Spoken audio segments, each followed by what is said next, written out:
Ollie, you're going to be busy next year. I wonder, how are the polls looking when we think about this election in Germany? Yeah, so listen, Lizzie, we just had this sort of a Bundestag officially dissolved, which really paves the way for what we expected in terms of the timeline, which is the election on February the 23rd. The president did that just a few days ago. And now when we look at that and we're looking into the polls, what we're seeing is a reflection of what we've seen in the last few weeks going into this election, which is the CDU, the CSU alliance, led by Friedrich Merz, really leading in the polls at about 31% in the last poll that we've got from INSA. But then in the second position, you have the AfD, the Alternative for Deutschland, that's holding about 20% of the vote.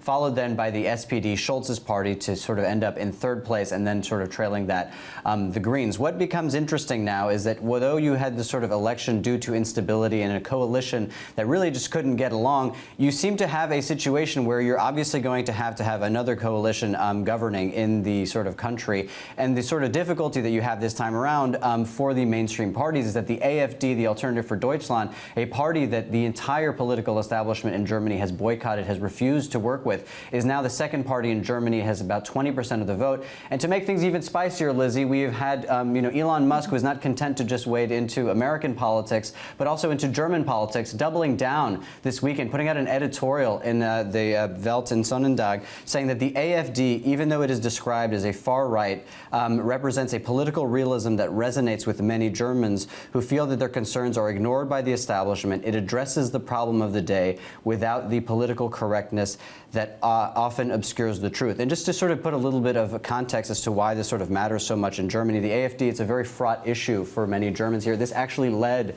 to the resignation of the newspaper's editorial head on the opinion columns because they put this out. We had Friedrich Merz, the leader of the CDU, for his part, coming out after these sort of remarks by Elon Musk, saying that I cannot remember a comparable case of interference in the election campaign of a friendly country in the history of Western democracies.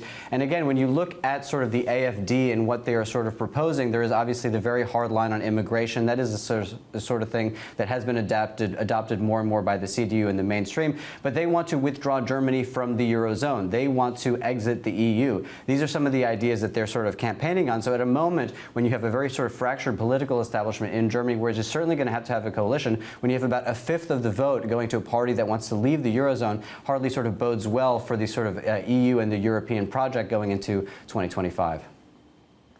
I mean, you hint at it, Ollie, but immigration, therefore, clearly going to be a theme in European politics as we head into 2025. What else is going to be on the agenda across the continent?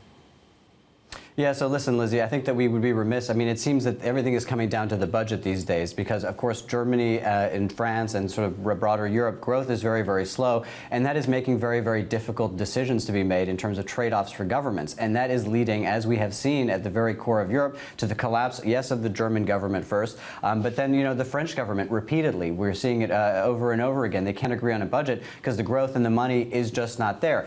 Add to that the Trump presidency, which is looming on January the 20th. What are we going to get in terms of tariffs? We sort of got a little bit of hints from that from Trump a couple of weeks ago. He really wants the Europeans to buy more oil and gas from the United States. But that bears obviously massively not just on the economy, but also the other conflicts, with whether it's in Ukraine, whether it's in Syria. You have this sort of position now where Syria is a major political issue for the Europeans because it prompted so much immigration over the last sort of decade or so.